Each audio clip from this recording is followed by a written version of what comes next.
Nanggaling sa Caroling. Kwento ni Mimi Navales Adalem, guhit ni Rev Cruz. Mikael, handa ka na ba? Oo, sandali.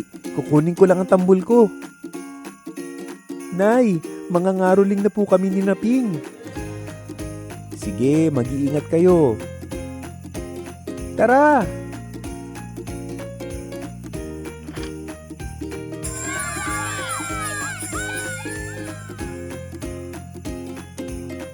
Ping, tapos na kayo? Oo, tara, bilangin natin kung magkano ang nakuha natin buong linggo. 148, 262, 255, 140. Uy, pasensya na, hindi na ako nakasali. Ayos lang, Maya. Sumali ka na lang sa bilangan. Paano natin bibilangin to? Pagsamahin nyo muna yung sa inyong dalawa, tapos yung aming dalawa naman. 148 at 262, pagsamahin, 410 pesos. 255 at 140, pagsamahin, 395 pesos. Tapos, lahat naman. 410 plus 395, pagsamahin, 805 pesos. Teka lang, mas malaki yung nakuha namin ni Mikael. 262 pesos sa kanya, 255 pesos sa akin.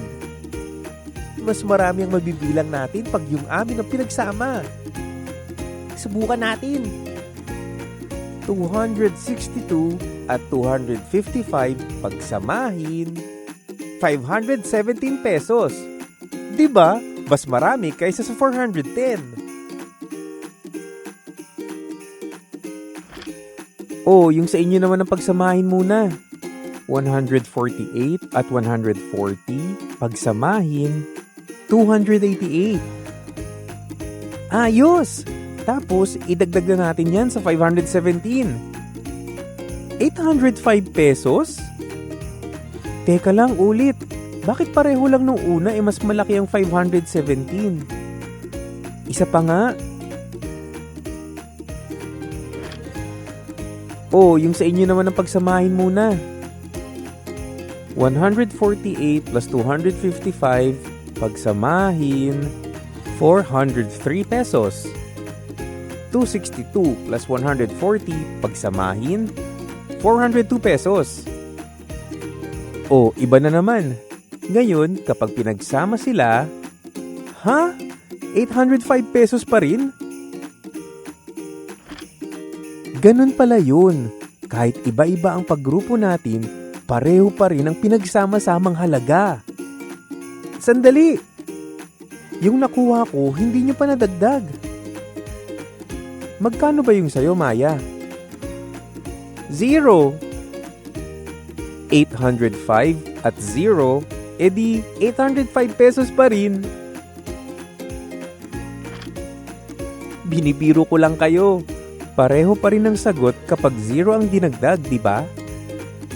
Ayos, punta na tayo sa tindahan. Pwede na natin ipambili to. Pabili po. Ang galing!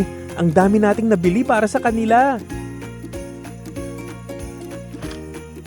Oh, may sukli pa tayong 5 pesos. Nakabili pa tayo ng tig-isang candy. Sana lumaki silang masaya at malusog. Alagaan natin sila, ha? Sige! Mukhang kailangan na nating umuwi para maghapunan. Paalam! Maligayang Pasko!